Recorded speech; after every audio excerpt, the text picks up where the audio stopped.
Well, okay, so this is our first episode. Yeah. Hey, everybody. So Welcome we to gotta Getting explain it. Pretentious with Jace Hill and Connor Bentley. You decide who's who. Last week, we had a bit of a blunder because we recorded about an hour and a half of great show. quality content Super good. about Vincent van Gogh. Who we're gonna do for episode 2? Yeah, we'll go ahead and do it. But we had some recording issues, and long story short, we had to get rid of it. So this is the actual real episode 1. Episode 1. And to explain the podcast a little bit, what we're trying to do is, we're comedians. We're stand-up comedians in Atlanta. Yeah. And of varying successes. Sure. Yeah, look at But, my shirt. I look terrible. But we're, why Connor and I became friends because we started working at this place called Relapse. Relapse was this theater, hopefully it's coming back, but was just sort of an artist's playground. Yeah. Comedian's playground. You could do whatever you want. So we started a couple shows. Connor's act, for the most part, you do come off a little Dumb. southern. Yeah. Dumb. Yeah. But since I got to know him, I'm like, actually, this guy's smart. And I don't think a lot of people know that about you. No, I don't think that they do. Yeah. So, but we've gotten pretentious about a lot of shit. A lot of Yeah, stuff. we get real high. Well, and I'm and also we talk about books and stuff. I'm the kind of person that comes off dumb, but then when I know a fact about something, I will drive it in, and then it's kind of like a weird thing where people are like, "Oh, we thought you were dumb," and now you're fighting these points. Well, and because you've actually because you mentioned it before we started the recording, but about the poem that made you drop out of college. yes, And you've mentioned that to me before, and I think you even just recited a few lines to me, and I was like, I don't even know who Langston Hughes is, to be honest. Yeah. I never knew who that was. yeah, Which and I hope is like a majority of people don't. Yes. because If not, then yikes. and spoiler alert, that's who we're talking about today. Oh, shit. Is Langston Hughes. Yeah, I think there's no piece of literature that was more influential in my life than the Langston Hughes poem "Dreams Deferred." Well, and we'll get into that. We'll get into it, Yeah. and we'll talk more about how it was affected my life. But And then to kind of go back a little bit, what we hope that you get from this show is like some in-depth stuff that we clearly did research on because we care. yes, But never look at this show as like, don't try to fact check us. yeah, I said this last week. Watch your Oh, yep. Sorry, everybody. I said this last week, but this is not the type of show that if you're last minute having to write an essay, or you're in school, maybe you're a high school kid, and you think I got to write a 20-page essay about Langston Hughes or Vincent van Gogh. This is not. You'll fail. You'll fail. we grade ourselves an F to start the episode. Yeah. Which is fair and honest. This I think. is a loosely factual, mostly opinion-based podcast. Well, and it's kind of for us to get into more artists, I think. yeah, yeah, I think 'cause- it's a little bit selfish in that way, of the two of us wanting to expand our own horizons while also... That was the most professional I've ever. Yeah, dude, I'm That getting was the most pretentious. corporate thing. Yeah, dude, we're expanding our horizons while also learning a little bit about some old favorites, you know? Yeah, that's true. That's true because I think I love Vincent van Gogh, but then after last week I was like, damn, I really like. You him. really like I him. switched You my changed your profile Facebook I picture did. to... Because also I look like a total goof. And then I'm Yeah. like, you know what? I don't even want to be on Facebook. I hate it. I hate let me it so just, much. Let me just put on a Vincent van Gogh, share him a little bit. No Yeah. one needs to see this. No. Except here, subscribe. I don't know how that works. Yeah, I really like, don't. comment, and Yeah. subscribe, or Yes. whatever middle I schoolers told say. myself I would never ever say those words. Well, I'll And say look it. at us now. Hey guys, this is an ad.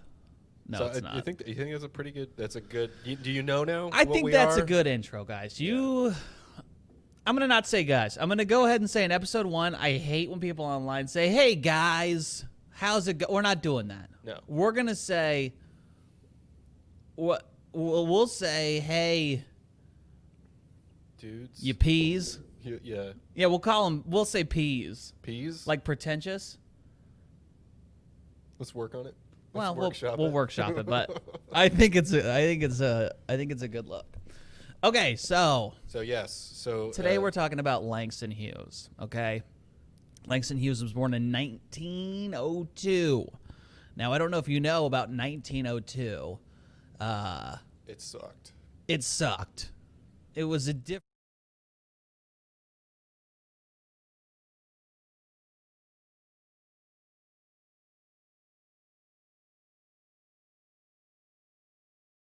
And stuff like that, you know? No, the plagues weren't until 19. It doesn't matter. I'm sorry, man. The Civil War That was 40 years prior. was 40 years prior, Well, not no, that but that is long important, ago. though, It's very because- important. Because I think his grandparents were definitely enslaved, like definitely. Yeah. And then I think one of his great grandparents was like a Kentucky slave owner, so it gets a little crazy. Wow. Yeah. So he's got some weird shit going on. And he was born in Missouri, Joplin, Missouri.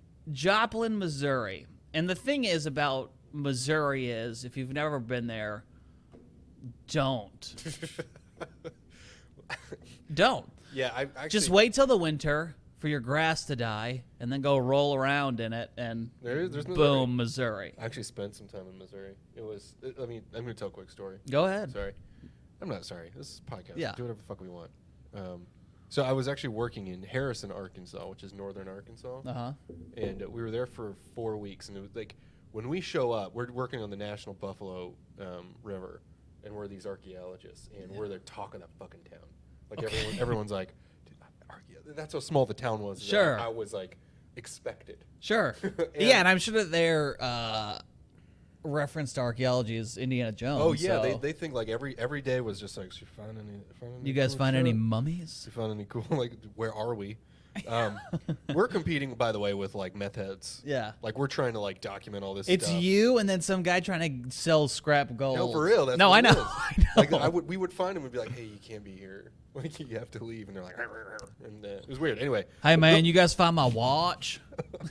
it is a desperate part of the country. It's a really poor part of the. It always has been. So Yeah. that kind of explains. But just my little story about Missouri was that we're in Arkansas. We're weirdly famous in this town for only 3 weeks. Uh-huh. And everybody is just like, oh, a couple young boys like you, 24, 26. You guys are gonna kill it in Biloxi. Oh yeah. Biloxi, Missouri. And we were like, what the fuck are you talking about? Yeah. And we kept hearing it over and over, like, you should go to Biloxi. So we get into a car and we plan this weekend. I'm like, all right, I got some extra cash in case I need to get a hotel. You know? Sure. I'm thinking it's going to be nuts. I'm going to get into some trouble or something. Oh yeah.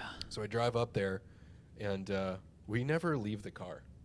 We just drive. All it is like Yakov Smirnoff Comedy Club shit, Dolly Parton Fudge Factory, and log rides. Love and that. they were like spitting this as if it's going to be like a young man's paradise. It is, But dude. that is Missouri. It's a young man's paradise. It's like Biloxi. Like, why would you think I'm trying to go to? Anyway, Yeah, and, but it's a weird part of the country, man. It really is. it's a place. The thing about the middle of the country is there's lovely people there, and it's a slower pace. People are out there doing their own thing. You know, they're not in the hustle and bustle. They're at their house. They're focused on their family. You know, you have time to think. I think, you know, there's a reason why so many people recently have moved out that way. You know, John Mayer lived out there for a while. Not, John Mayer? He lived in Montana, but what I'm saying is yeah. getting out. Kanye West lives in Montana now. Does he really? Well, he's got a spot.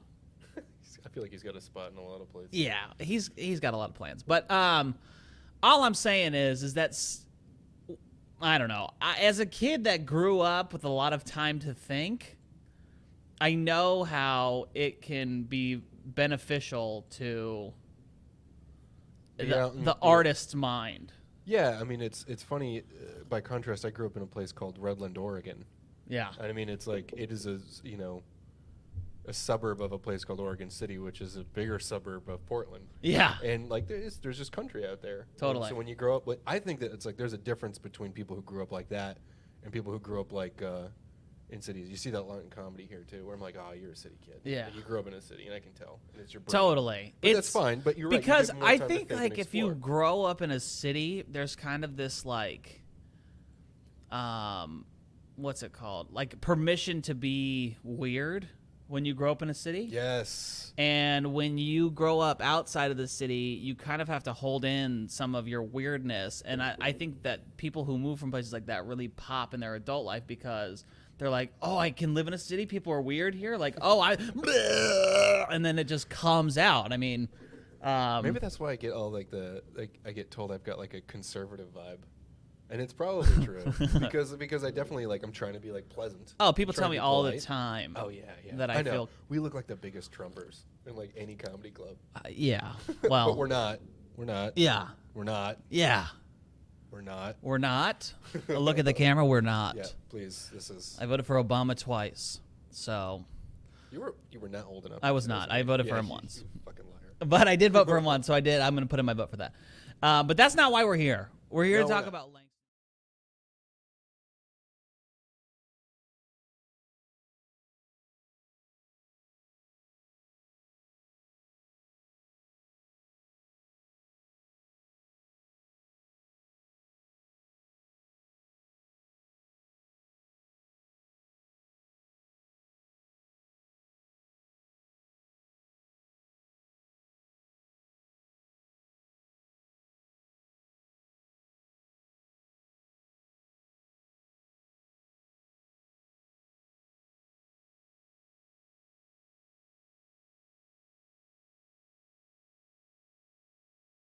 Have all these artists that are living in New York. They're all around each other, and ideas are going crazy. I mean, it's people like Louis Armstrong, Duke Ellington. Jazz music is popping off. It's right after World War I. And then I think I lost the other. Can you go back to when you were talking about Harlem Renaissance? Harlem Renaissance. Sorry, yeah. So I know, I'm the worst, but we'll cut all that part out. It's okay. The Harlem Renaissance was a crucial time in American history because it was a time where no longer were artists these uber educated, uber rich, free time people, and people were also starting to realize that the American dream, although it was sold as for everybody, was not necessarily that culturally.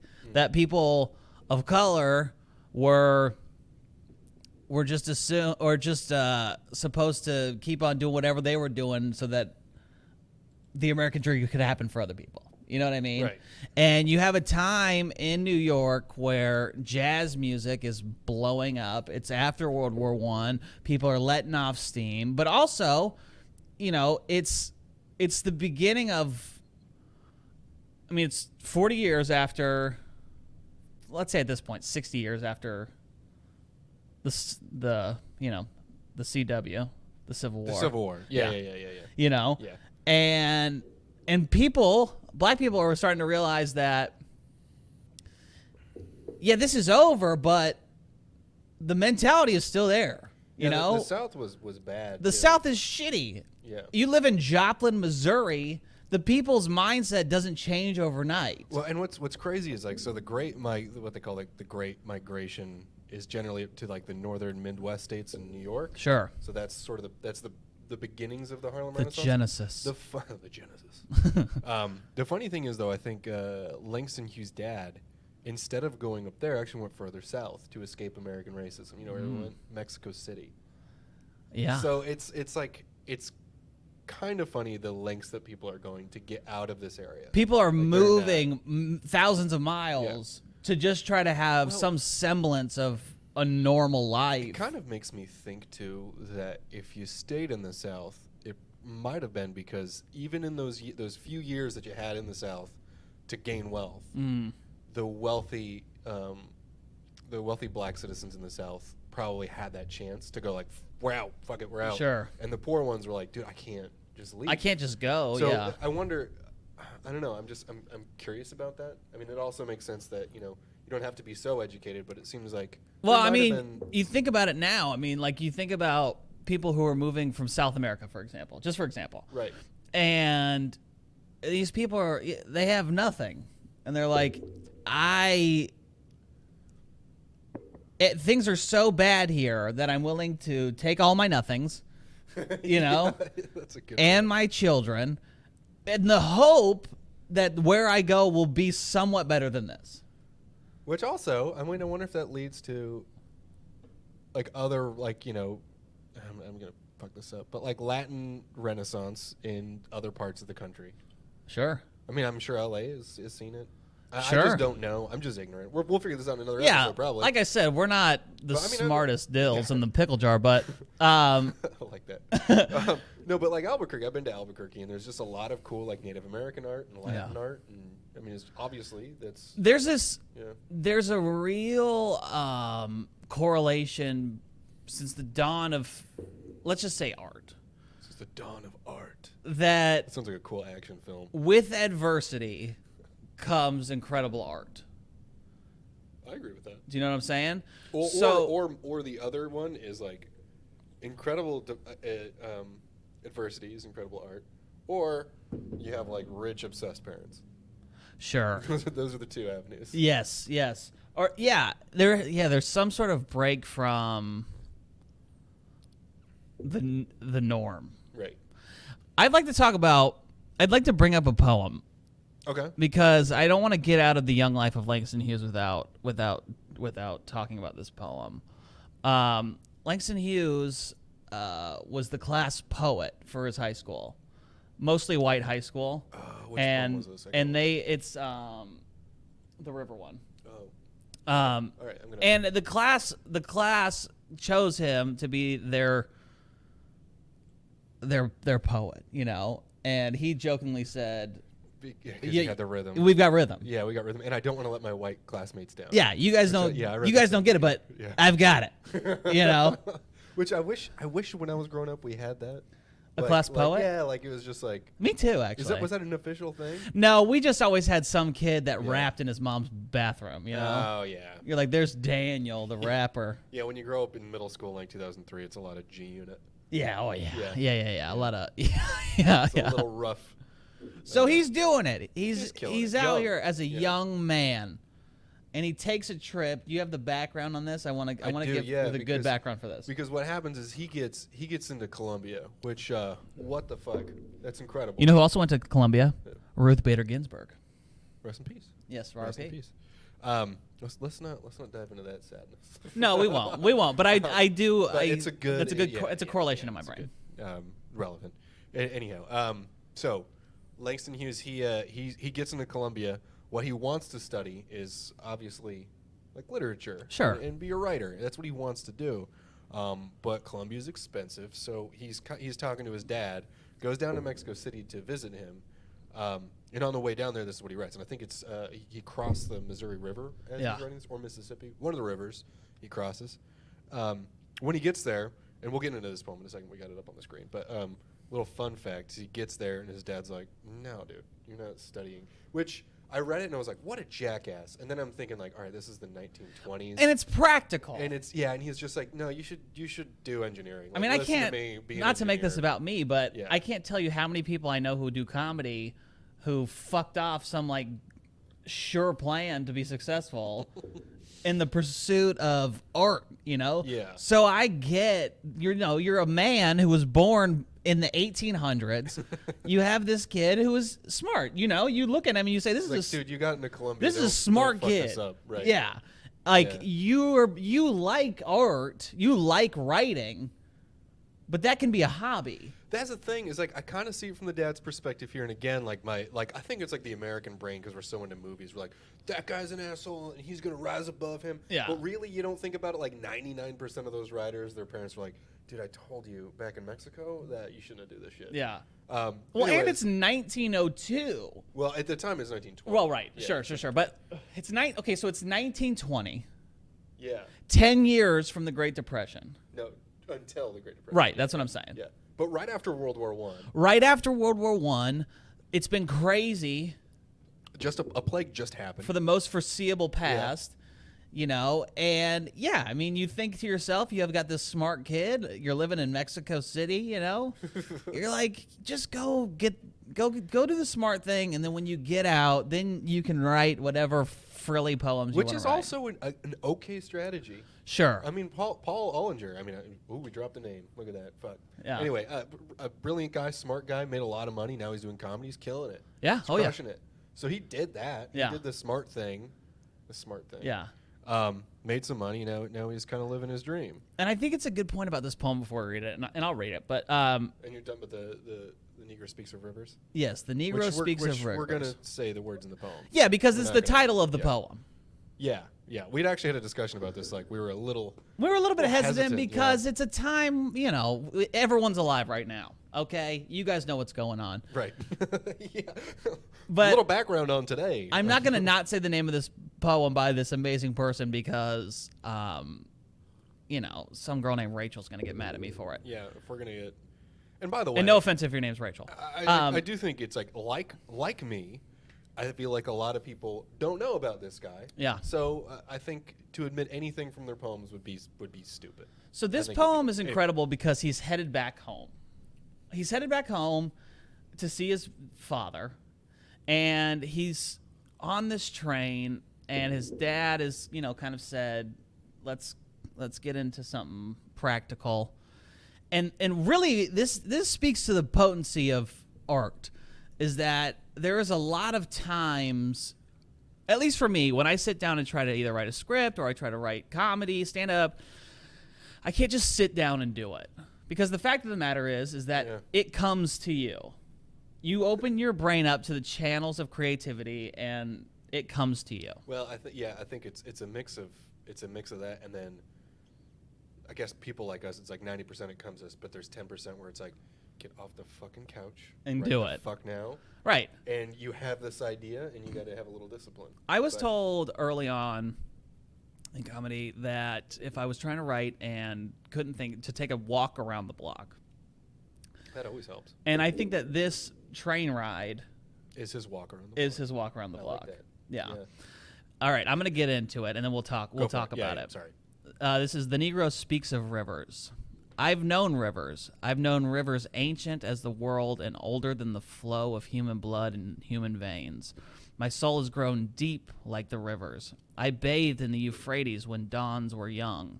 I built my hut near the Congo, and it lulled me to sleep. I looked upon the Nile and raised the pyramids above it. I heard the singing of the Mississippi when Abe Lincoln went down to New Orleans, and I've seen the muddy bosom turn all golden in the sunset. I've known rivers, ancient, dusky rivers. My soul has grown deep like the rivers. I guess I should leave. I should have left some time to think. Yeah, let it breathe. I know, but I just wanted to jump in because there's a couple things after you read it. One important thing to note about Langston Hughes is that he was heavily into the jazz, and he wanted to make a new sort of poetry. Yes. That was a little bit musical, a little bit more rhythmic.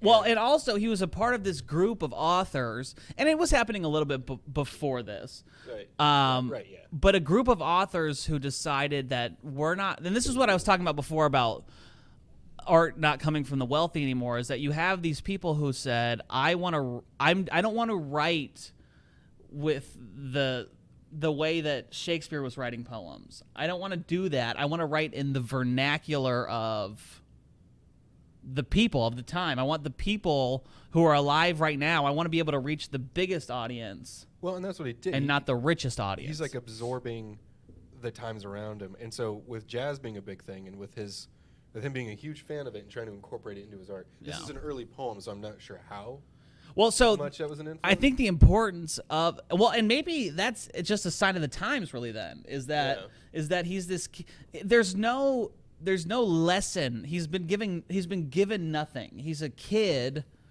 who in his brain says, I write poetry, and has no education about it, like deep education. And he writes this at 17. That's great. At 17, he wrote this. And it's incredible. I mean, he's going over the Mississippi. Well, another part of this too is that first off, it's distinct from the time. I think, or it's distinct from other forms in that, he's not doing these like rhyming tricks, and he's not doing these. He's not doing these like forms or anything, but it is powerful, and it's funny. You read that poem, and that becomes part of his work too. Is speaking. I don't know if I'm going to phrase this right, but it seems to me that he is speaking very generically about black men and women from the dawn of the Euphrates or the dawn of Africa to present. Well, day, he's to taking- the struggles of New Orleans and Mississippi and I heard through the Geyser Rivers. that he was looking at this river, and then he was thinking of the Mississippi River, and he was thinking of the importance of this river and the part that black people played with this river, you know, and the creation of America and how this river played a part in all of that. And then he was thinking to himself, Langston Hughes was one of the first writers to paint Africa in a light of beauty. You know, not as this place forgotten, not as this place of where, you know what I mean, but as a place of like reverence, you know, public reverence of like, this is where I come from, this is the story. And so he's taking this American river and the time that he's alive, and he's saying that myself, my people, my heritage, we've known rivers. Rivers have been a part of us. Like, you think this one is important to him, but there's been other rivers in my ancestry. And he uses the allusion to his soul growing deep like a river. And the thing about rivers is that rivers form over time. It's a constant erosion of the sediment. It's not a beautiful constructive thing. It's a deconstructive. A river is an echo of the water that went over it. Right. You know what I mean? And I think that there's a lot of importance in this, is that he has been shaped by the life that he was born into, not himself shaping the, you know what I'm saying? Is that I think there's beautiful imagery in that. I know rivers. They're important. The Nile, you know? You know what's really weird? I mean, it's such and that him himself is also, in a way, a river that has been shaped over time by things outside of his control. What I find funny, and it's like if you look at all these rivers, and he mentions Euphrates, Congo, Nile, Mississippi, but if you like we live next to the Chattahoochee, and you look at that, and you're like, oh, it's a river. No, it's a cute little river. But if you've ever been to like parts of the Mississippi, that thing is massive. Huge. It's huge. Yeah. You look at the Nile and the Congo. I don't know why I'm really mentioning this, but I just like to compare someone's ancestry to these massive bodies of water. Yeah.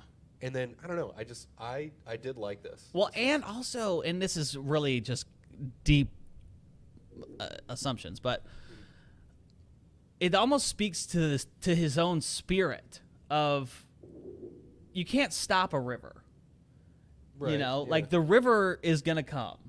You know what I mean? Like, it's not, you can try to turn it and make it, but the river is the river, you know, and it's a powerful force that you can use for your own gains, but the river is the river. You know, it's funny because I've heard discussions recently about what's being taught in schools. And because I mean, in the first things first, I think that there's only limited time with somebody that's pretty much underpaid. So I'm never gonna say like, how dare you not cover this? Sure. But if any teachers, if I like, this is a great one to cover. Just this is what the Harlem Renaissance was. Let's start with this because this is a poem. Totally. This is a way of being like, look, there's some by a racial child, pride. essentially. Yeah, by a 17-year-old. Yeah, ostensibly a who's child from Missouri, going to, or no, not at this point. He's out there at this point, but you know, this is a true American poem. Yeah. It's of a time where an entire class of people starts to get collectively artistic and racial pride. Yeah. And so to me, it's like, yeah, this has got to be mentioned. But again, I'm not going to pretend like everyone knows who Langston Hughes is, because I certainly didn't. Not before like a couple weeks ago. Well, you're about to. No shit.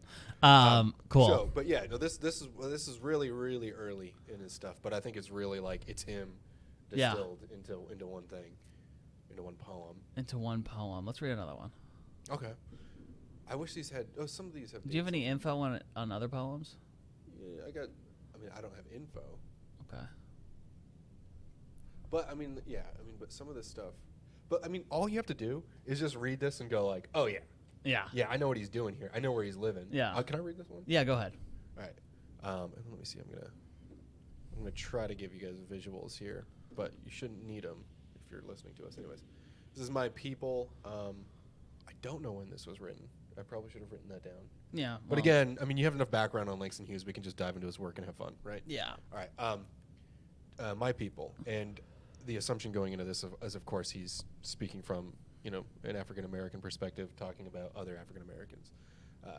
Dream singers, storytellers, dancers, loud laughers in the hands of fate, my people. Dishwashers, elevator boys, ladies' maids, crap shooters, cooks, waiters, jazzers, nurses of babies, loaders of ships, porters, hairdressers, comedians in Vaudeville. Vaudeville. Come on, if you're gonna be a comedian, know about I know, vaudeville. vaudeville. And men in circuses. Dream singers all, storytellers all, dancers. God, what dancers. Singers. God, what singers. Singers and dancers. Dancers and laughers. Laughers? Yes, laughers. Laughers. Laughers. Loud-mouthed laughters in the hands of fate. Yeah. Cool. Yeah. Let's go up a little bit. Let's go up a little bit. I want to go to the top. So, First off, go ahead. I'm going to start calling people jazzers. Yeah. Oh yeah. Oh, yeah. Because I never knew that was a word. A before jazzer. this. Yeah. Yeah. Like, I'd be like, that's a jazz musician. No. No, he's a jazzer. No. In the words of Langston Hughes. That's a jazzer. I agree. Right? What's kind of cool is that it's the start of this. Hold on. Let me go up a little bit more. I'm doing this with my left hand. Just tell me what you want to do, because Okay. it can be The kind of poem is titled "My People," right? right.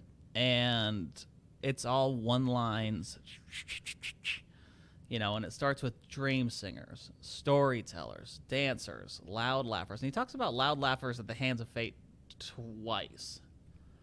And then goes into kind of all these different professions and different things that are all very positive, with the moniker of loud laughers in the hands of fate, which I think is There's a lot of positivity in this. poignant.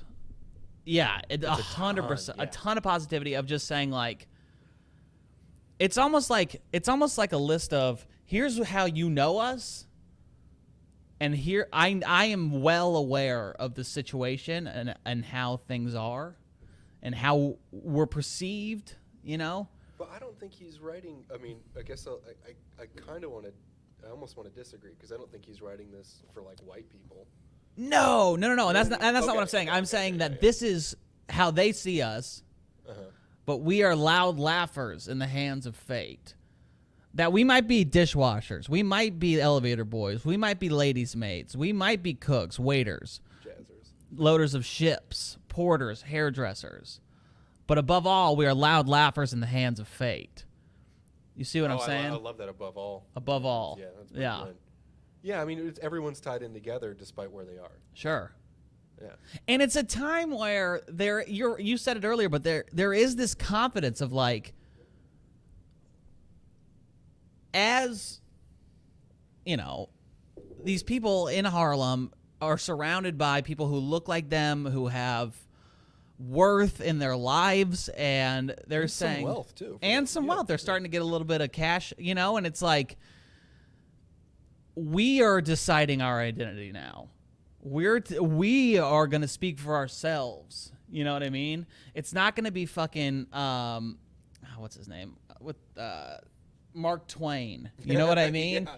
It's not Yeah. going to be Mark Twain. It would be another great episode. I agreed. Yeah. But it's going to be us. We are the ones who are telling our story. We're creating the narrative. We're doing, and this is the Harlem Renaissance is really the beginning of this. It's a time of saying, no, we're deciding the narrative now.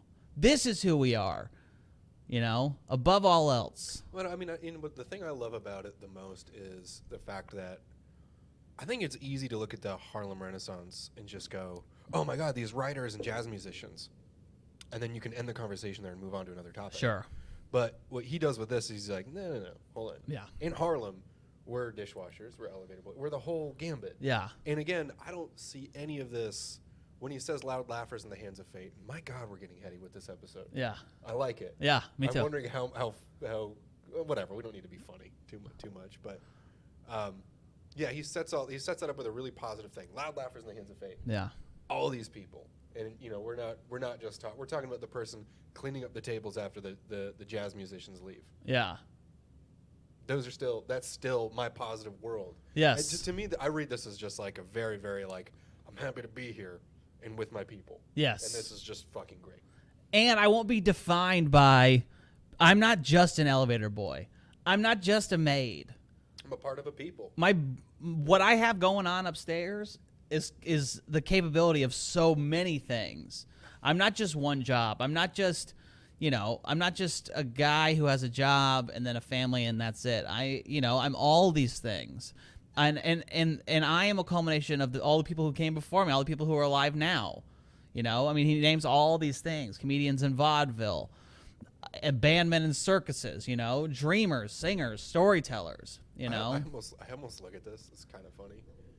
But loud laughers in the hands of fate. I do read into this a lot of like comedians, people we know. Sure. It's like we're all well, I shouldn't be making that comparison. Well, loud laughers in the hands of fate really is a good tie into the last poem of Right. the river. And because that's the destiny is defined. yeah, It's constantly going. it's constantly never gonna going. stop it. And a turn in the bend in the river doesn't stop the river.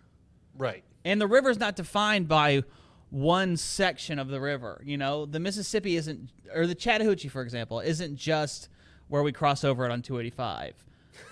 Do you know what I mean? Yeah, It's the yeah, whole yeah. river. Or the Nile, It's not just this one section, from the Bible. delta, It's the longest northern flowing river in the world. It has all this historical, relevance. Thank you for saying that, because there's actually multiple northern flowing rivers. Jesus, I don't know dude. why in elementary school they're like, it's the They did only teach us that. one. And I'm like, okay, I'll believe that. And then meanwhile, in Jacksonville, the St. John's flows north. Well, that's Crazy not in the stupid Bible, shit. so. Yeah, whatever. Yeah. Damn, I actually had a good point, and then I derailed it with my dumb comment. Damn it. Well, I hate that. if you think about it, keep going. I'll But try to think about it. And the thing I'd like to point out that is also important is that Langston Hughes is quoted as saying that he wrote best in times of sadness. Yeah, which we should loop back to in the end when we try to relate this to comedy, Yes. because I think that's a good. And I remembered my point. If you don't, Go ahead. Let it shine. Because he does this thing here: loaders of ships and porters. This is important because, and we didn't really dive too much into his life, but he goes to Columbia, where he studies for a year, and I assume he's taken engineering classes, and is like, "Fuck this." Yeah. Probably reads the poem that we're gonna read later, and is just like, "No, you know what?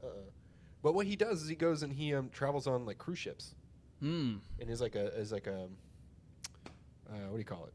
A hand on a cruise ship Sure. or something. Sure. So he does that for a couple years just to figure out the world, and then comes back, and that's when he. You know what's gets in- interesting is, and this is more of a broad subject, but there is a real, what's it called?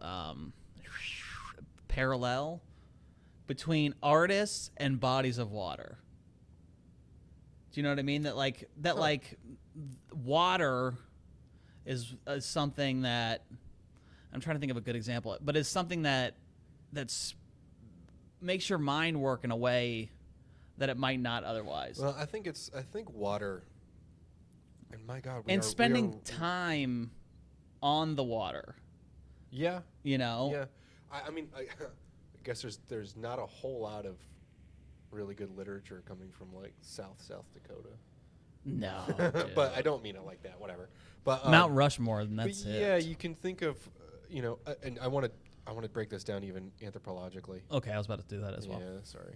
No, go ahead. Go ahead. Go Yeah. ahead. No, but I think that there's like the presence of water is like reassuring.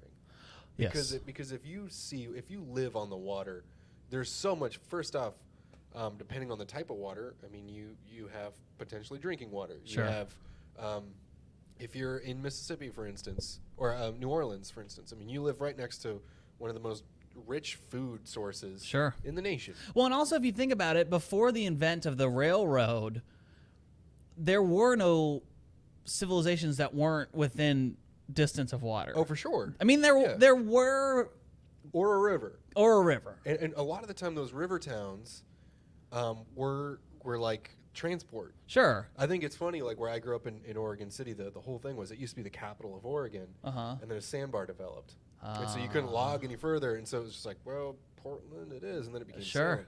sailing.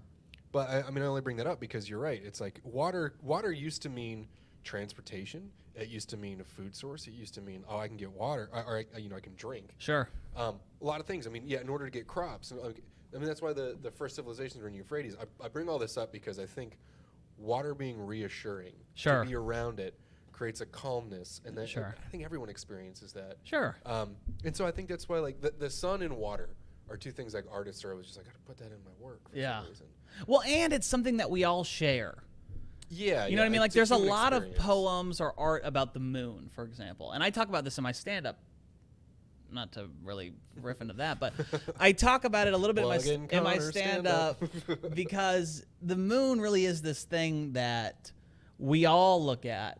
But when you look at the moon, you say, that's my moon. Yeah. That thing up there, that's mine. Also, what's funny about the moon is it's fucking useless. Totally. If you don't like, okay, so some science. It's a person painting could in be a like, bathroom. No, with the tides, and be like, no, I get it, but I'm saying like we don't have any knowledge of that. We're just normal ass humans on this Yeah. planet. We're like, okay, the sun obviously, like my plants need that shit, need this water. And thing. we've never actually been there. No, I'm just kidding. Let's just become that podcast. Yeah, and yeah, just, yeah. like kill it, you know, thousands of subscribers, dude. I don't know, man. We Like, never went to the The moon. moon is far away, probably further away than most stars, dude. My car can't even get to the next county over. And you think we can get to the moon? Anyway, why are we on the moon? Oh, because we're talking about things that Oh, are yeah, relevant to all people. But what you brought up was cool because I mean, you like I even think about what's another artist that was sort of centers himself around the Mississippi is Mark Twain. Mark Twain, yeah. And like everything, I mean, all of his novels Yeah. are like we had to go down to Mississippi and we went on Another the river. person who worked on a boat for a long time. That's right. And that's the thing also is That's that a good point. he's a kid from Missouri, right? And then all of a sudden he's in college and then he's working on this boat and he's around people. all sorts of people. People. Yeah. In hubs of commerce and It's funny you bring that up because when like I graduate college and then I start working for the Park Service, but I work on this project for like 4 months, where where I'm supervising the BP oil spill cleanup in the Gulf Islands. So there's Dolphin Island, East Poison, West Ship, East Ship. There's a bunch of islands south of Mississippi and New Orleans. They're like these big islands. Anyways, we're cleaning them up, but through that job of those 4 months, I was constantly on a boat, waking up at 3 a.m. going, meeting the crew workers who were poor. Yeah. Like, poor. They were making $10 an hour, and they're like, "This is the most money I've ever made." Sure. So I met like Been a there. really like diverse group of people. Yeah. I was constantly on the water. I remember leaving that job and just being like, "Dude, I get it." Sure. Like I just had this like just clarity about like not really what I wanted to do, but like what was important. And When then, it's like this last frontier, like it's like this last like the Wild West, like if you think about maybe not rivers so much, but like rivers at this time were a lawless land. You know what I mean? People are running gambling ships. They're prostitutas. yeah, they said that in Missouri. Yeah, they did. They spoke Spanish only in St. Louis. Yeah. And there's a lot. It's a lot going on. You're a kid from a small town, and now all of a sudden you're exposed to all of the sins of the world. Also, how fucking crazy is it? We're like back in the 19th century, like 1840, right? Like I rob I don't even know what fucking stores they have. Did they have banks back then? Yeah, Probably. oh yeah.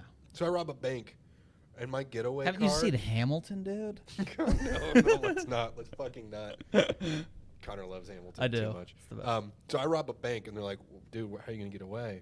I'm like, "I literally just get on a raft and Yeah. float down, And no one catches everyone me." you said it to is like, of course. Yeah, they're like, "Brilliant Oh, plan. of course. Fucking great plan." What's the other guy gonna do? Go on their boat and float after you? Yeah, Even dude, though what are they you're not gonna like ride a horse down the Yeah, river? No, it's not gonna happen. No. Yeah, That's crimes. that's in so many of like Mark Twain stuff where it's Totally. just like all right, they stole something and then he got away. Can you imagine someone robbing a bank and you get to the river and the guy's like moving this slow, and even then you're like, we're fucked. We're never We're gonna never catch getting that him. cash back. We're never getting him. God, I miss it. I know now there's gonna be drones. Oh, yeah. waiting on the Mississippi Delta, like, hey, Yeah. we found you. Honestly, dude, if you rob a bank and you take to the river, you deserve to get away. Oh, I think you do. Maritime law. Yeah. Don't take any of our details seriously or our law advice. Listen, I've been to jail, dude, and I'll say this. Not one person in that jail was like, I was on the river and they got me. You know why? Because the people on the river got away. They did. I wonder. God, that sounds like a really fun short film. Yeah. Just like, oh, like yeah. total modern crime, and then like, what's the plan? All right, we're gonna get on the Chattahoochee. Yeah. We're gonna bring a couple coolers with some brews. Yeah. And some tubes. Like some guy No who's one will doing see it. internet fraud and then hops on the river and they're like, The FBI's like, yeah, well, guess we'll see him in the Gulf. when you're good, you're good.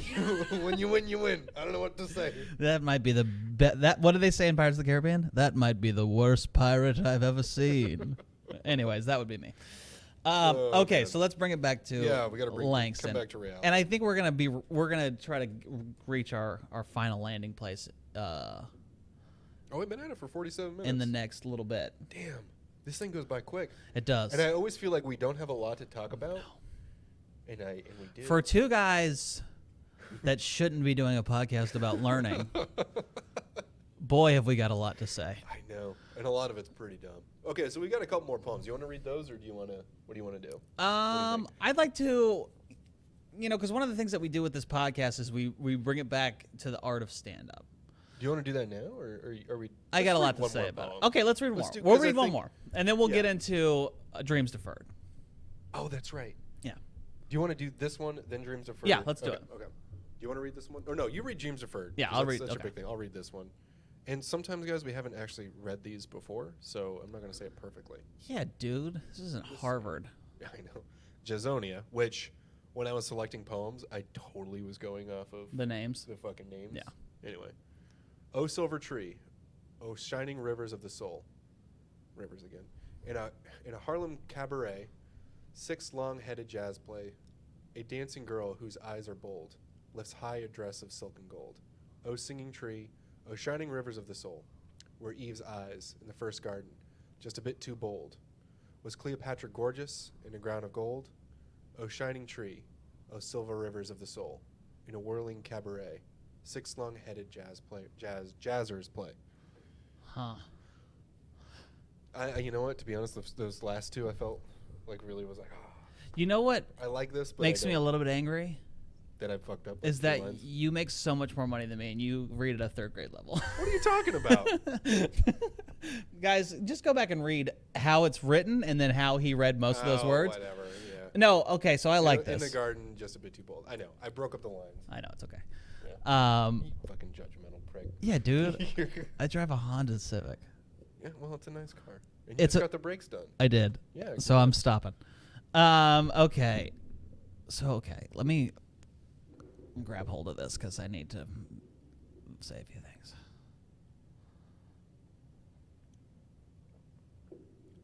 Were Eve's eyes in the first garden just a bit too bold? See, that's the thing. I didn't know that was one sentence. You look at the lines. Yeah. Was Cleopatra gorgeous in a gown of gold? No shining tree. I don't know what the shining tree is. I don't know what the shining tree is either, and I don't know what that is. wow. Or silver rivers of the soul. Oh, silver rivers. Were Eve's eyes in the first garden just a bit too bold? I didn't say cabaret, so give me credit there. Hell yeah, dude. You know a little bit of French. Cabaret. I I wonder if O Silver Tree and Shining Rivers of the Soul is something to do with the city. Could be. Because then we go into the, man, I felt so good about the last two poems, and now I feel like I'm totally lost on this one. Well, I don't know. I just look at it as like, all right. It's a but we picture. can say, you know what we can say? is we can say that Jazz is here. We got River is back. We've got a reference to Africa with Cleopatra. Cleopatra, yeah. We've got biblical references. Were Eve's eyes in the first garden just a bit too bold? And Okay, so let's talk about The this dancing from girl first seems read. bold. Oh, look at that. Okay, I didn't even see that these two stanzas are related. You see? Yes. Okay. All right, this is starting to click now. So now, okay, so he's comparing this The jazz things to the Garden of Eden. this lady who he's watching dance at a cabaret, who he's smitten by. Is a temptation. It's a temptation.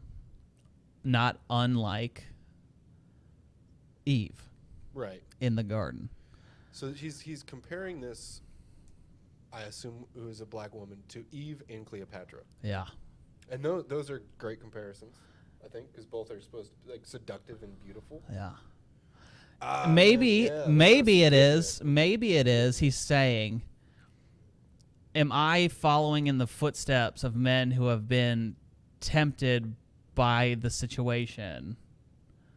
Like, am I caught up in this band? Am I caught up in the evening? I think that's what this is. Is this woman the love of my life, or just my love for the night? Well, and Cleopatra was sort of known as being like using her beauty to. I mean, she used it a lot. Yeah, dude, ask Caesar. Yeah, I know. Yeah. Which apparently, she just like crawled in and was like, Yeah. "Listen, bud." Smart, dude. Honestly, Honestly, it's That's crazy. It's crazy to me that not more than 60 years ago, but that women were trying to get these rights. I mean, last night I just watched a thing with my girlfriend Barb about Ruth Bader Ginsburg and all of the great shit that she did for women and rights and stuff. And I was thinking about why it took us so long to be like, yeah, you guys, You know, I think I have the answer, okay? which is a bold statement. I also have a bold statement. You want to just bold it up? Yeah. Right, we're like an hour into it, so if they made it this far, they get some hot takes. yeah. All right, here's my thought. Because I think around the world you see this thing, and Cleopatra does this, right? Her greatest strength is sexuality. Sure. And I think that's documented. If it wasn't, they at least concentrated it when they were documenting her life. Sure. Like this, she just fucking ruled the shit. I think that's like if you look at men and women, let's pretend we're aliens and we're like, okay, clearly one of these is like bigger, Yeah. and stronger, and can just wreck anything. Yes. I mean, these guys are the warriors. What the fuck? Like, what's Yes. this other thing gonna do? Well, women, their power is men's greatest weakness. Yeah. It's why Rome doesn't take over Egypt. Yeah. It's why he. Well, you know to what me, it feels is? powerless in this situation. You ever because- watched I love to watch old Bruce Lee movies. Oh yeah. And the thing about Yeah. Bruce Lee is that he Another wasn't artist we should put he on. wasn't giant. No. He was a small man. Right. And he would counter your emotion. Instead of coming at you, he would counter your emotions and hit you as you were passing. Right. And I think that that's it, is that women are cunning and smart, where like if I was like, all right, we're doing what I want to do, and then not she even- would be like, okay, you can do that. And then this happens all the time. Well, this is my why- girlfriend will Yeah, say, yeah. I'll say we should do this. And then 10 minutes later, we're doing what she wants to do because she's outsmarted me. And that's how it works. I mean, there are so Yeah. many women in the course of human history who have used their brains, Joan of Arc, Cleopatra, who have used the tools that they had and not brute strength to be like, I'm getting where I'm trying to be. Well, but this is so I'm going to bring it back to this because I think that like women hold the key to men's biggest weakness, which is And that scares us a little bit. it does. Oh, for sure. Because I think that they're like, first off, my self-worth is completely hinging on how you look at me as a man. Right. How a woman looks at me as a man. Right. 100%. So like when I get seductive eyes, I'm like, I fucking win. Yeah. I'm the man. You've already won, and the game hasn't just started. And yeah, exactly. The game just but, started. But she holds all that power. So what I think like throughout history, men kind of know that. Yeah. And they're like, all right, so like, okay, women will just destroy us Sure. in the social game. So we got to put burkas on it. Well, the thing is- we got to take away their ability to do certain things. Sure. But they find, I mean, so what all I'm saying is like, I think that we removed their rights because men are scared to death of women. Yeah. And they're scared of this power that they have. And They do. I don't think women understand they have this power. Here's the thing. Like one look. Can If you think about the Garden of Eden, for example, Right. and I did go to Bible college, so for 2 years, and then I left because it was a cult. But I'll say this: the Garden of Eden is funny because I remember growing up, and every time we would talk about Adam and Eve, it would be always some guy that was like, "I wouldn't have let her. I wouldn't have been. I wouldn't have been." Here's the fact of the matter is that every stupid thing I've ever done in my entire life For a has woman. been for the attention of a woman. Oh, for sure. Or at the recommendation of a woman. Or also, the worst I've ever felt in my life is like this look Yeah. from a woman. From Yeah. a guy, it's just like, I don't give a shit. Yeah. Fuck you, man. But if it's I got- I'm attracted to her or not. I got dared by a lady to lick a shoe and then I got thrush. And that's a baby's disease, but I got it. Jesus. So that's all I'm saying is I got thrush but on a dare. To relate to this poem, I guess the thing is like now as we're reading this, the first few times I was thinking about it was like I don't get it, but now I'm like, all right, so there's this woman in here, and it seems like she has all power over him, and I only know that because of this stanza, Uh-huh. because he's tempted by her, and because like she's powerful in that dress. Hmm. But maybe I could be totally wrong. Well, I don't know. and That's there's just a my lot of other stuff interpretation. going on. You know, it's Harlem, it's cabaret, it's jazz players. She's dancing. You know, Well, and it's- if we can assume from this poem that they haven't even had contact yet, he's just watching this woman lustfully almost, and is caught up in the moment. And I think it's kind of a step back of like, is what I'm feeling right now how I feel? You know what this reminds me of? Huh. Every time there is a female bartender that is just talking to me Yes. a little too nicely, and Yes. the thing is, it's the smart part of my brain is like, dude, tips, like Of course. of course, but like the animal part of my brain is like, yeah, what was your name again? Yeah. And then but that's how I feel here. She's in a position where she's like, this is my job, I've and never. he's sitting there like, dude, what the fuck? Yeah. Like she's giving me the eyes, but that's what she's supposed to do. Yes. I mean, And I'll say this: I am someone who likes theater and musical theater, and I have never. Don't laugh. I have 50 never. minutes before he brings up Hamilton. Yes, I have never left a musical and not been fully in love with one of the cast members by the end of the play. Oh, that's Like dreaming our lives together. and the character too. The character too. It's the character that you're in love with. You're like, oh, fuck yes, Yeah. that's that person. Yeah. Man, that's creepy. Yeah. We're creeps, man. No, I know we're not creeps. we're Try to we're be. dreamers. We are dreamers. Do you want to read? Speaking of dreamers, Yes. and dreams. Yes, I'd like to read this, and I'd like to give a little bit of background. And I feel bad because I put this whole thing up while we were having a good discussion. That's okay. I think people can still read. Yeah, they were still reading it. Yeah, for sure. Let's see. Is there anybody on? No chats. One viewer. All right. So this is Wow. going to be something that we hope is seen on YouTube. Great. Great. No, I don't care. Great. Okay, it's frozen. So fill the time. Fill the time, Okay, dude. Fill it. so let's talk about Dream Deferred. Oh my God. It's Jesus, I do want to read. it's different. The intent of what it was written for is different for how I used it in my own life. The dream deferred in this is oftentimes talked about as the American dream. And as far as black people being able to actually have the American dream. Okay, that's okay. And so that's an important. It's thing a to it's a mention, yeah. general statement of what happens to our dream that is being deferred. You know, I'll read it real quick. This is a And then I do before Uh-huh. just a little funny thing. I do remember you reciting some of these lines yeah at the Strand yeah when we're out in the hallway and we're just talking about. We're not even talking about comedy, just life in general. This is how pretentious we would get.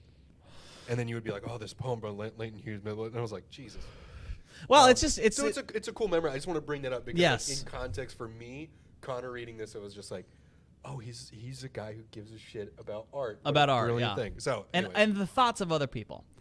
you ready? Yeah, but let's not have Mario on the screen because they ain't paying us any money. Oh, that's No, it's okay. Okay, Yeah, so let this me- is A Dream Deferred by Langston Hughes. I'm gonna go like this real quick. Okay. I'm being a producer. Guys, we're figuring it out. This isn't Good Morning America, okay? But we'll get picked up by Good Morning America. But if Robin Roberts wants to come on. Speaking of which, I read a great quote by Robin Roberts this past weekend that was, in order to change the way you feel, you must change the way you think. And if that's not the most poignant lesson you've ever learned, I don't know what is. Oh, and we're frozen. We'll be fine, but this is annoying when it freezes. We'll get it fixed. There's a lot going on this podcast. Okay, here we go. Okay, well, hold on. Dream deferred. It's very short. Okay, wait, 1 second. Sorry. Okay. Sorry, man. Technical I told you. difficulties. Guys, and this is why you should support your local public broadcasting. Because if not, then Listen, I'm producing this thing while it's doing people it. It's like hard. us It's really having difficult. to figure it out on our own. All right, here, I did it. Yay, look at that. Here we go. Cool. Okay. I made it look cool. What happens to a dream deferred? Does it dry up like a raisin in the sun or fester like a sore and then run? Does it stink like rotten meat or crust and sugar over like syrupy sweet? Maybe it's just sags like a heavy load, or does it explode? And what? This is going to be the perfect fucking bridge to stand up, but I want to hear your And first. the thing about it is that I'd like to say from the rip is that this poem, if you read it, has a very like nursery rhyme way to it. What happens? Every line, I mean, it rhymes. What happens to a dream deferred? Does it dry up like a raisin in the sun, or fester like a sore and then run? And it's got this rhyme to it that's very musical. But all of the sweet parts, the parts of it that should be, that sound sweet, are filled with these words of,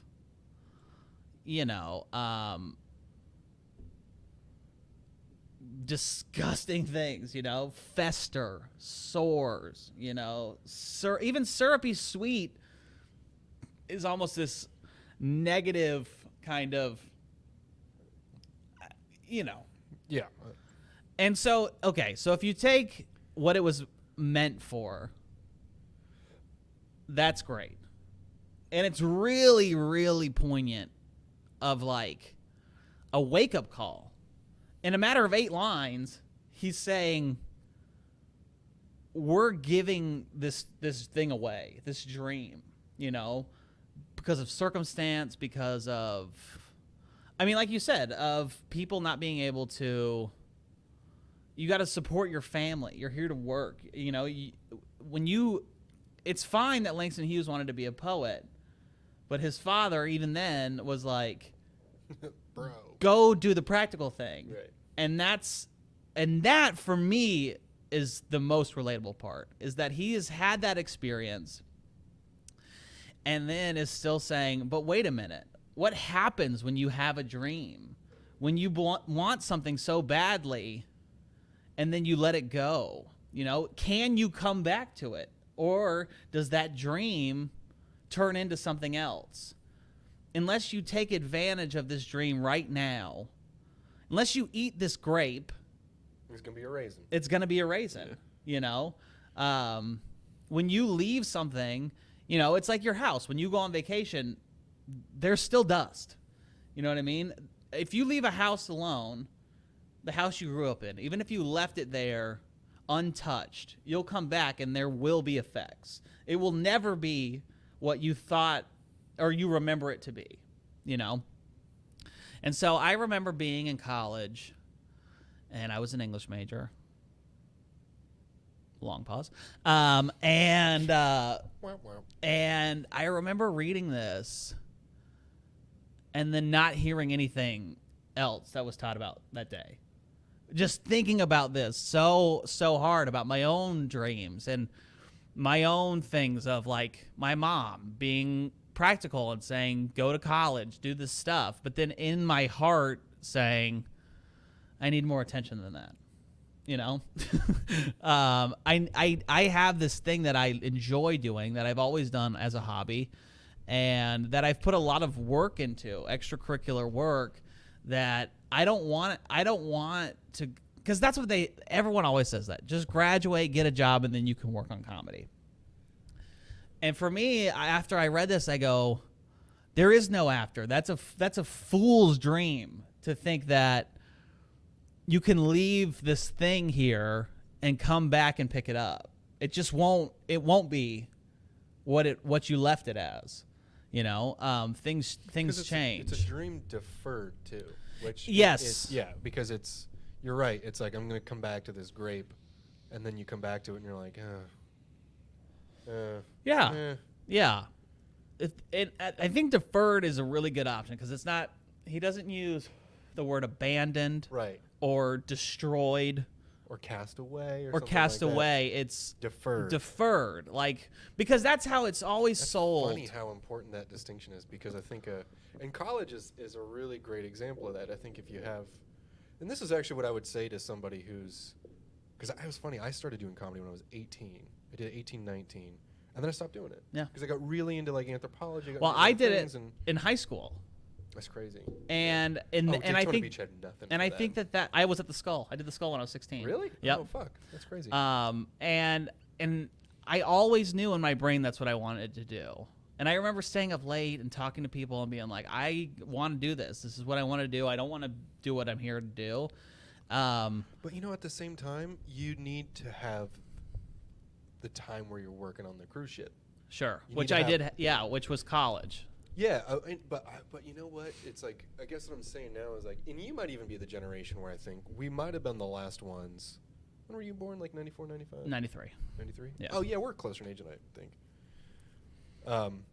But we're part of that generation where it's like, yeah, we were told like this is the only way to have a respectable living is to go to college. I took that to heart. Of course. A lot of people took that to heart. And to be honest, I never regret it because at the end of the day, I can make a pretty decent paycheck doing what I do. Sure. And if I defer these dreams, then they're going to spoil. They're going to spoil, yeah. But you got to keep working hard. But I guess what I was trying to say was, if I were to see somebody now who's 18 years old and they really, really, really want to do comedy, I think I would say like, find a way to keep doing it. Yes. But don't go to college and get a finance degree. Right. Because you'll never go back to it unless you're Paul Ollinger. And you'll never make that money back. No, you won't. You will never. Yeah. I mean, student loan debt's a whole nother topic.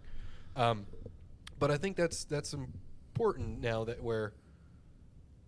I don't know, when younger people coming up, if it's comedy, painting, or whatever, if college is cheap and allows you to get yourself educated about those art forms, and you can find it. My first thing is like, find a way to have that skill because they're skills. Yeah. Art is a skill. Yeah. Find a way. I don't care if you are a painter and you are literally just doing outside chalkboard art for a cafe. Yeah. If you can figure out how to pay rent with that, you win. That's Sure. it. Game over. Shut it down. And I'll say this, without being an English major in college, I would have never read this poem. You know what I mean? So it's a necessary evil in that I learned a lot about writing and expression and all that. But all I'm saying is that I read this poem and then did not enroll into the next semester. And it was like coming down to the wire. And I remember reading this and being like, I'm out. It was a combination of this poem, and then I had a German teacher. I wasn't taking German. He was a teacher who was a German man. Actually, that's important because I was immediately going like, why the fuck are you taking German in college? It was a German man, and he was teaching American politics, which made me laugh really hard every time I was there because he'd be like, we are going to talk about the American, or however they talk. And he said, because I was writing these papers that were basically like the Daily Show, because it would be about politics, but then I would, it was right when Trump was getting elected, and I don't give a fuck about that dude, so I'm just like joking. The whole thing is a joke. And I remember he pulled me aside and he said, and I wish he would have said it before my 5th year in college, but he said, college isn't for everybody. He was like, clearly, he said, what an ass. No, and he wasn't being rude at all. Oh, really? Okay. He read this and he goes, this is funny, right? I say, yeah. He goes, and it's well written. Like you did what you were supposed to do, but also it's funny. Yeah. And he was like, you've gotten what you needed out of this. You know what I mean? Out of school. Like what he was saying to me was like, you took the long way around to find what you were trying to do, which I probably, in hindsight, needed. That time to grow up a little bit and... It's funny because I feel like there's a sort of...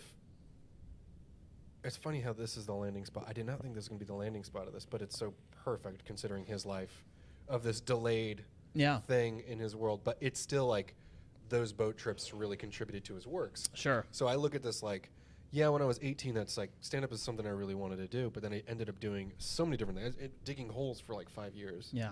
But coming back to it, it's like I have all that, Mm-hmm. and I'm so happy to have had it. Sure.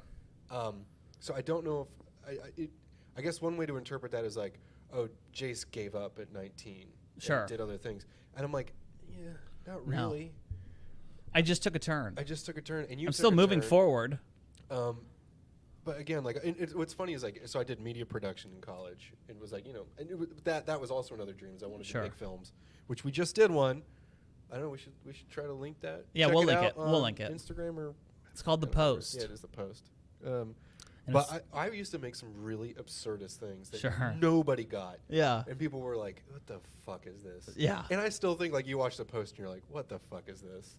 But I'm really growing. Like, I feel now that I'm growing into that, going like, oh my God, I get what I wanted. I got a lot of messages of people being like, Really? I got 0. I got a few that were like, wow, man, that is how it is.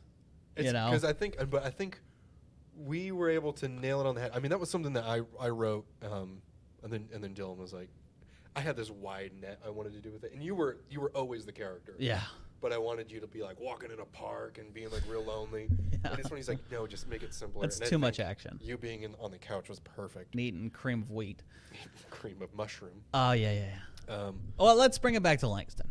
Yeah. I think so. Those two things for me were very important, and they came at a very crucial time in my life. And I could make the decision of, okay, I'm gonna take the road less traveled. Not to talk about another poet, but I'm gonna take the road less traveled. Shout out to RF, and and I'm gonna at least see what this has to offer. Yeah. And if not, I'll go back to school and, you know, learn how to do my taxes. But You never learned that in school no. either. How close were you to graduating? Just curious. Maybe one semester, or maybe one semester. Yeah, I mean, but it is funny. Because I didn't fail out, I just stopped going. Yeah. You know what I mean? Yeah. Like I passed that semester and then just didn't re-enroll. Yeah. That makes You know. sense. But I mean, yeah, and I think what Langston Hughes tells us is like, and he probably wrote Dreams Deferred because he did defer some of his wants and needs. Sure. He took 1 year of engineering school at Columbia and was Yeah. like, what the fuck is this? Yeah. I'm gonna go live on a boat for 2 more years. Yeah. But then, I wish I could ask him. I'm like, where did you feel that way? Like some of your passion for writing is dying. Yeah, a sure. little bit, Was this an allusion to the American dream? Was it how much of it was about you? Yeah. What's the illusion here? Yeah, and yes. So I love this poem. It's the reason we chose Langston Hughes to talk about today. And I kind of just want to talk about, because we like to end the episodes with bringing it back to stand up, because that's the only thing I can really speak to. Right. And I think there's a lot of things that we can take from Langston Hughes and apply it to the artist's lifestyle. And one of the most important things, I think, is one, don't let your dreams be deferred. But two, is his decision to write in the vernacular of the time. And to write, even though he didn't necessarily have the education. You know, like at 17, he's been the class poet, you know, but And he does get the education later. he does. Yeah. But to just from the rip say, I'm going to create, I don't know what the rules are. You know, I'm just gonna do it. I'm gonna create. I'm just gonna put words onto the paper, and I'm gonna do it in a way that everyone can understand. And I think that is such a good lesson for anyone in the arts. Well, and you know what he does a great job of is he takes the world around him and puts it into his art. And you know what? Never I wish reaching outside of that. I wish that the Van Gogh episode was up, because we said this about Van Gogh, and that one of the beautiful things about what he was doing is that he was not doing these detailed paintings. He was taking a general thing of what was happening around him, and he was pumping out these like snapshots of what was going on. There was no thought about what have people been doing before. What's the process, the normal process of doing art? He said, it's like post-impressionism, I think. from my brain, Yeah. what am I seeing, and how can I give this so that the most people can look at that and say, I know what that is.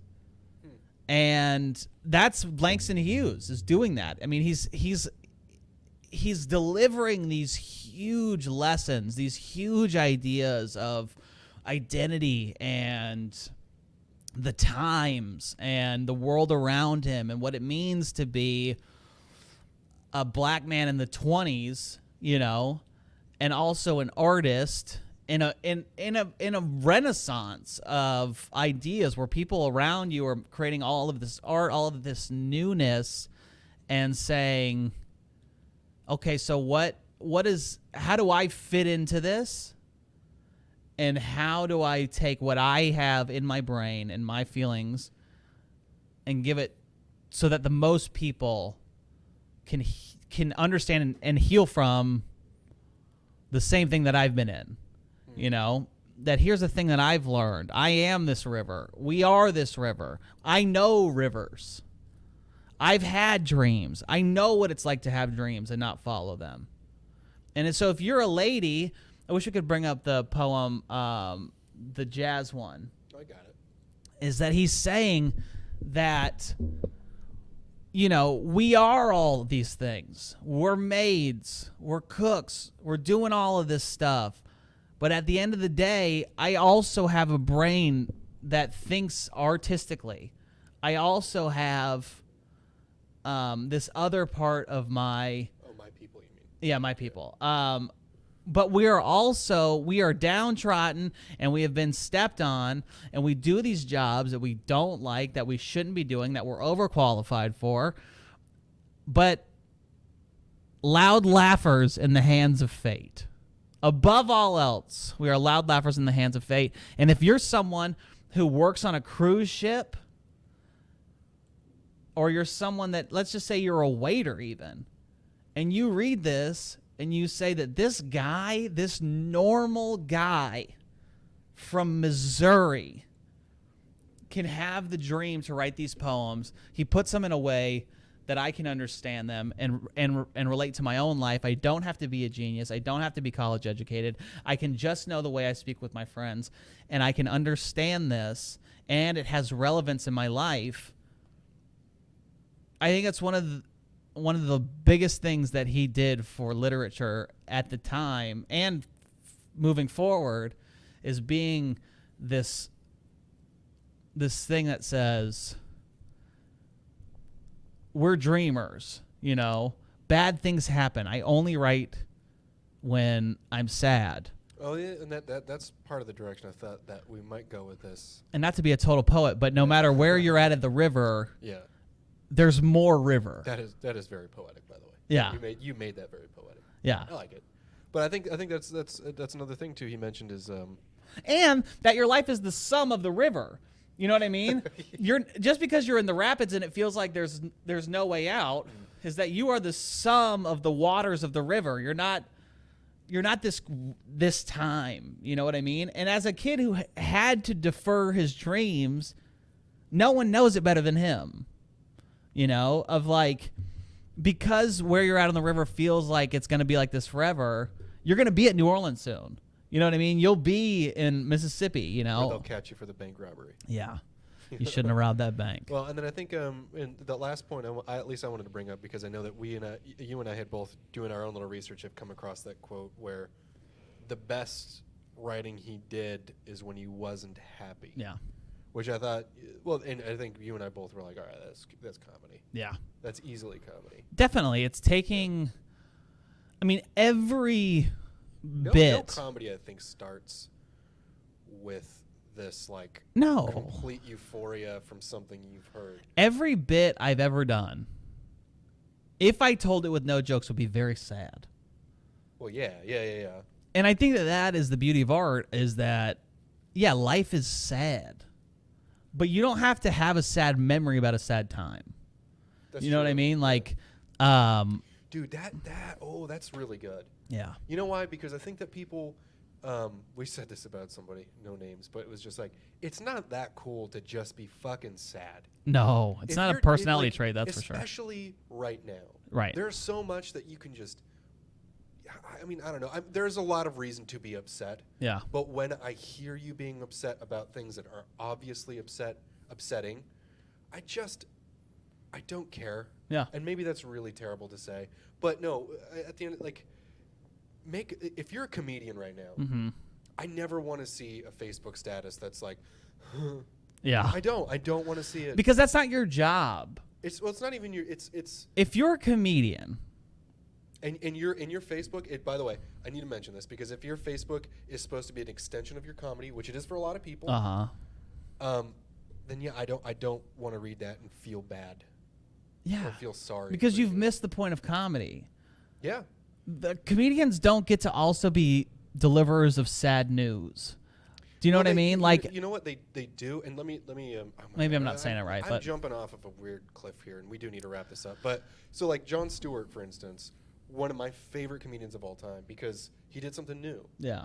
And and he was always funny. He would always take a tragic thing and make me laugh. Yeah. Once a year, he would do a show. Yes. Once a year, where he would kind of look in the camera and go like, "I'm actually upset about this thing." Yeah. And it felt to me like the world kind of stopped. And it was really powerful because all of a sudden the jester usually makes fun of the king as like, I can't do this today. And Yeah. I need to tell you that 9/11 responders need a fucking health bill. Yes. And and that was the one that I remember. But Sure. he did it a lot. Once a year though. Yeah. And it seems now that comedians on those types of shows, it's every other. Mm-hmm. It's like, let's stop the comedy and be serious. Yeah. And it's not funny. It's not No. the art form, and it's not really what I'm here to consume. No, and the thing about comedy is this is how I kind of think about it as you're talking about it, is comedy happens in the face of bad news. So, like, the way I think about it is, like, it's a guy who lives in Iceland, right? It's freezing cold. Every day, it's fucking cold. He wakes up, it's cold. You know what he does? It's cold outside. He wears that stupid jacket all day. And then one day he finds himself walking with the volcanic spouts. You know what I'm talking about? The water spouts. And he slips and he's falling in. And in his brain, he knows, I'm going to die when I fall in that water. But right before he hits the water, he feels the warmth of the spring and he thinks, God damn it, it's not nice to have a little bit of warmth right now. I was gonna make a similar thing. It's like comedy to me is like it's you just imagine like the blizzard, Yeah. the fucking it's super cold. You see frozen lakes, Yeah. and a guy bundled up gets out of his like log cabin and closes it and goes, not bad. Yeah, it's And- it's the woman who loses her leg to cancer and says, "Well, I needed to lose a few pounds anyways." You know? Exactly. I mean, these are really really like elementary versions. Totally, but that's it's it, the man. crux of it. It's Sure. the point of it. It's a glimmer of hope in a world where a lot of times it's hard to find hope. You know what it is? And maybe this ties it up. It's his positivity with this poem, The People, in kind of a shit world. Yeah. In a world where it's like we were just right after World War I, not recognized for being soldiers there. We'd not even had our freedom for 100 years. Yeah. My parents had to move to fucking Mexico because they were like, fuck this country. Sure. And there they are going, you know what? We're fucking waiters. Yeah. We're jazzers. We're doing it. We're fucking doing it. We're doing it. It's positivity in the face of We're tragedy. loudmouth laughers in the hands of fate. I think you just ended it. Yeah, I think that's perfect. I think that's it. All right, guys. Yeah. Well, this is getting pretentious with Connor Jason. with Connor and Jason And, Connor. if we do post this on YouTube, I'll post the We'll link to post it the- on YouTube. Yeah. I'd like to make a quick caveat. R.I.P. to Ruth Bader Ginsburg. Yeah. Um, That sucks. It's Not gonna to be- end on this, but I just feel like You saw the documentary. it just happened, and I just saw the documentary, and my eyes were opened. And I think in a time where all of our fucking sad boyfriends are online being sad, we can look at someone like Langston Hughes or Ruth and say, yeah, but we're fighting for something better. Can I end with a little humorous story about the death of RBJ? Okay. It's RBG. RBG, sorry. Oh. I put Lyndon B. Johnson with Ruth Gates. Yeah. Anyway, and then maybe we should have ended it. But basically, I'm sitting at I'm getting a beer with Gabby and TJ, and we're just talking about art and whatever. Sure. And, I get this notification on my phone. The waiter comes up. TJ orders his wings, and I get the notification that she had died. Mm-hmm. And I look up and I go, she's Ruth is dead, and Gabby, TJ, and the waiter, just their shoulders drop, and I realize that I'm in this weird position. I just go, 10 Buffalo Hot. And for some reason that was so funny to me that like I had just dropped this bomb, but I'm also really hungry. Yeah. And anyways, that's comedy, hopefully in the face of tragedy. I don't know. Yeah, in a weird way it is, I suppose. Anyways, guys, be fucking hopeful and go out there and fucking be happy. Do it up. All right, we're gonna stop. Living it up in the city.